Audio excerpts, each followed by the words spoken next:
What up, YouTube? Shout out to the men, the women, and even you sorry ass niggas. I want to welcome everybody to another edition of Naughty Talks. I am the Naughty One, aka the Black Mane with the Black Mane, and we back again. Man, YouTube, not gonna lie, last night was a great night for basketball. We had some close games, we had some ass whoopings, some surprising, and we had some games we didn't watch, but we're gonna get all into that right now. Pause. We ain't gonna even waste no time because you know we on limited time, as you can see from the last video. Phone might overheat. It does feel good out this morning. But man, oh man, oh man, the Suns beat the Clippers 116-113. Suns were able to withstand the edgy. You know, the Clippers came out pretty edgy. They were scrappy, playing great defense. Durant,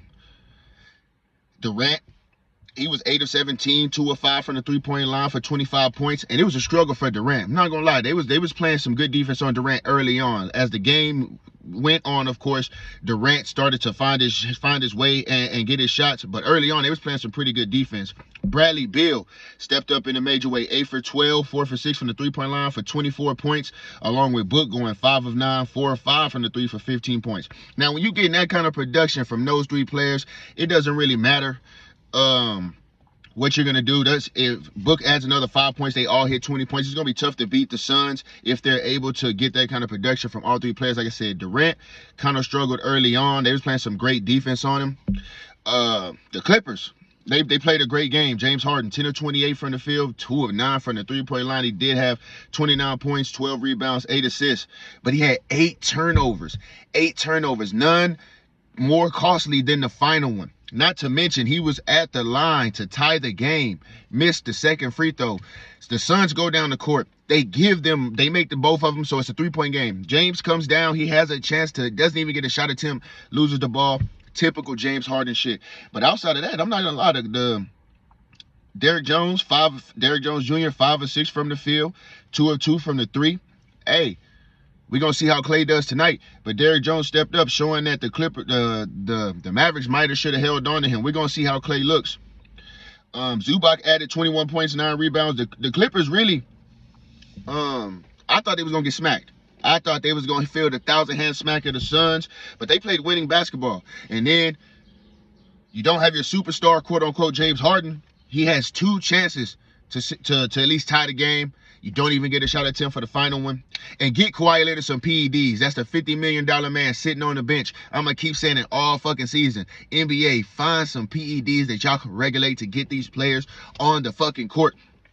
But outside of that, the Clippers and the Suns, man, that was a great game. That was a great game. Went to overtime. Like I said, the Suns were able to edge that out. But shout out to the Clippers. You came out and fought hard. Ty Lue really had you guys ready to play.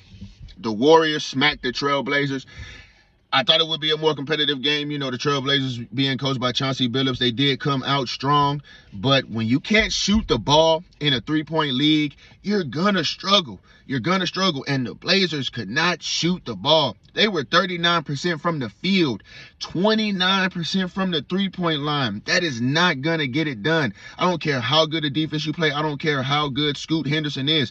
Not to mention, Scoot Henderson, he was 22, 7 of 18 from the field, 0 for 5 from the 3. The Blazers, they do a great job playing defense and everything, but the lack of 3-point shooting, and then when you got sorry-ass Aiden out there on the 3-point line, he was 5 of 12 for like 10 points, 12 points. He shot 2 threes, 0 for 2. He don't need to be out there. He needs to be in the paint. I don't care about this stretch to court. Y'all need to play 4 out, 1 in, man. Scoot can maneuver around him. But Aiden should not be stretching the floor and talk about in the offseason I was working on my game, learning to put the ball on the floor and shoot the 3. Shut the fuck up and get in the fucking paint. Because this shit didn't work. And I don't even want to see it. The Warriors hit 23s last night, though. And it's tough to say that when you only hit 8 threes and your team hits, and the other team hits 20, you're going to lose. You're going to lose. Steph Curry didn't play that hot, but Billy Heed, led all Warriors with 22, 5 of 7 from the 3-point line. He damn near made more 3-pointers than the entire Blazers team. And that's going to always be the result. The Bucks smacked the 76ers. And who really didn't see this coming? Let's be real here. Let's be real. Dame and Giannis did what they were supposed to do against the Sixers, minus the weeping giant and Paul Pegleg George. When you don't have your two big guns and you got Maxey out there looking like the modern day Iverson, he had the braids, and man, his starting five, you might as well. They probably couldn't even beat that Iverson team that went to the finals. I'd take that team over this one. When you got Andre Drummond, you got Kyle Lowry, you got Eric Gordon playing as many minutes as they played. You're bound for failure. You're bound for failure. Dame put up 30, and some of the threes that Dame was taking, he looking like Dame time might be back this season. It was against the Sixers, like I said, who didn't have all their players, but that don't matter. It's against who we are on the court, and I still got to hit the shots. And Dame was looking real nice last night. Pause. And we already know what the Greek Freak gonna do. The Greek Freak, 25 points, 14 rebounds. Shit, he was. What was he? He was like some crazy 8 of 11 from the field or something like that. But, 25 and 14 on game one, no answer. At one point, the Greek Freak drove to the lane, went up on 3 defenders. You see 2 Philly players fall. You see the Greek Freak trotting back down the court. They just had no answer. No answer. And then you had Billy Portis, because the Bucks kind of started off slow. Portis held them up in the first half with his 16 points. But when you got Maxey going 10 of 31 for 25 points, that's horrible. But then you got Oubre going 8 of 18 for 21. Hey, get Joel and get the Weeping Giant some PEDs. Get Pegleg Paul George. Get him some PEDs. Get these niggas on the court. We do not need to be seeing this kind of product, man. The 76ers are wasting way too much money on players. And it looked like Sanford and Son junkyard, the way all the players that's careers coming to an end seem to be going to Philly. The junkyard. No offense, y'all some good players, but that's the junkyard right now for what it looked like to me. Keeping it moving, people. Time is limited. The Magic destroyed the Miami Heat yesterday in a fashion beatdown. I mean, Miami named the court after Pat Riley, but it was the Banchero court yesterday. That man turned into Rick James and left footprints all over that mug. I'm talking about 33 points, 11 rebounds. He was 12 of 24 from the field, 4 of 8 from the three-point line. And then they got a player named Franz Wagner. He had 22. He was the second leading scorer on the Magic, and he outscored everybody on the Miami Heat. It is not going to cut it. And in one of my videos, I said I had Miami going to the Eastern Conference Finals. If this is the product you niggas is putting on the court, you might not even make the playoffs. The Miami Heat, their leading scorer was Terry Rozier, and he didn't shoot that well. 5 of 15 from the field, 2 of 7 from the 3. Jimmy Butler, complete no-show. Him and Bam Adebayo, no-shows. They combined for 12 points, shooting 2 of 13 from the field, and 7 of those 12 came from Bam going to the free throw line. Miami looked terrible last night. The Magic came to put people on notice. Hey, Florida is our state now. Hey, Eastern Conference. Last year was not a fluke, and you boys better be ready. And Banchero, man, looking like a man amongst boys yesterday. Driving to the lane, throwing niggas off, showing niggas they too little, shooting threes, telling the crowd bye, and it's still the third quarter. Hey, the Magic looked tough. They got a lot of good shooters. They were strapped last night. It wasn't just Banchero. The Magic can shoot the basketball, and they're going to fill it up, and they're going to light up threes. They don't look like Boston did, but Boston ain't gonna look like Boston did every night. But shout out to the Magic. Cleveland destroyed the Raptors by 30. We didn't watch that game. You see Cleveland versus Toronto. Yeah, I know they got Devin Mitchell and this, that, and third. Nobody's watching that shit. I didn't watch it.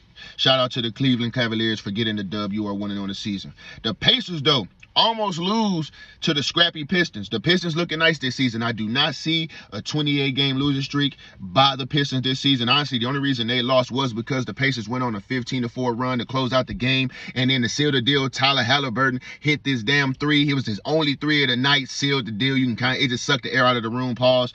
But it was a pretty good game. Shout out to the Pistons. You guys, after game 1, you're looking pretty good. We'll hope that y'all can sustain that play, because you will get some dubs. Hawks versus the Nets. That shit shouldn't have even been on fucking TV. What are we talking about? Nobody gives a fuck about that game. I don't care how good it was. I didn't watch it. I'm gonna leave it at that. Hornets beat the Rockets 110-105. Monster game for Melo. 34 points, 11 assists, 1 of 3 players to have an opening night like that. Him and Bam Banchero really went off. Shout out to them. I thought I had the East and West, but it's gonna be tough to kind of bake, because Tatum went off, Banchero went off in the East. It's been some good games in the West. It's gonna be tough to pick the players of the week. The NBA gonna have their hands full. But like I said, 34-11 from Melo. They trailed by 18 in this game. Trey Mann came off the bench with 22 points. Those were crucial. But the Rockets, the real story is the Rockets. Jalen Green had 28, but he shot 9 of 23. VanVleet, he shot 4 of 18, 2 of 11 from the three-point line. The Rockets as a team shot 38 for 103 field goals, 13 of 43 from the three-point line. Hey, yo, shout out to the Houston Rockets. If basketball doesn't cut out, you niggas can definitely go build houses because you were bricklaying last night. And that's all we gonna leave it at. Y'all need to hit the fucking gym because the threes that y'all were just flinging up were trash. Oh my goodness, the shooting was horrible last night. Shout out to the Hornets and Melo for that game, but the Rockets, y'all lost that because that shooting was horrendous. Ja Morant's 22-point and the game-winning layup lead. Memphis passed the up-and-coming Jazz. The Jazz look really nice. I'm not going to lie. One of the better games I saw last night. The Jazz got a bunch of players that don't really stick out on paper. But, you know, McCannon, he led all scorers with 35. But, you know, Memphis is Memphis. You got Aldama putting up 27. You had Bane putting up 24. You got Ja putting up 22. And then you got Jay Huff, the big man, number 30, stretching out the court with his 13. Hey, it was a good game last night. It wasn't a cakewalk. Utah is going to be making some noise in the West. They might be a playoff team. One thing that I can say is the NBA is looking really competitive. There's a lot of players you may not know, but the games are competitive. Some teams getting that ass blown out. You really ain't supposed to. Miami wasn't supposed to get blown out by the Orlando, but they did, and that's where we at. The Pelicans beat the Bulls. No Zion. Jamal Murray fractures his hand. I didn't really get to see that game, but from what I saw, the little bit that I did see, the Pelicans look pretty good. No Zion and still get the dub. You know, Zach LaVine did what he's supposed to do. Get these niggas some PEDs, man. Fix up Murray's hand. Get him a PED. Get Zion a PED. Get these niggas on the court. I'm good. And that's pretty much the end of the games. You guys let me know what games that y'all watch. What games was y'all surprised about? I'm not gonna lie. Miami getting that ass beat down like they did take me by surprise, but like I said, the NBA is looking really good. It's a lot of players you may not know, but the games are looking good. I really like what I'm seeing so far. A lot of people really coming out to make a name, and it's a lot of people that got a lot to prove. But you guys let me know down in the comments how y'all feeling about this season so far. How'd y'all feel about last night's games? And who y'all got going forward? Tonight, the Spurs will play the Mavericks. I can't wait to see Wemby go to work. And I can't wait to see what Klay Thompson does. But I think the Mavericks will win just because, you know, they do got Luka, they do got Kyrie. The Spurs are still up and coming, but I think Wemby and Chris Paul will prove that they're going to be pretty formidable. The Spurs, I don't even think Vasil's playing. We may not be fully cramped, but Harrison Barnes, if he can step up in the major way, we might have something. But I do got Dallas taking this game. But you guys let me know down in the comments. We will be back with another video. I am the Naughty One, a.k.a. the Black Mane with a Black Mane. And until we meet again, I'm out.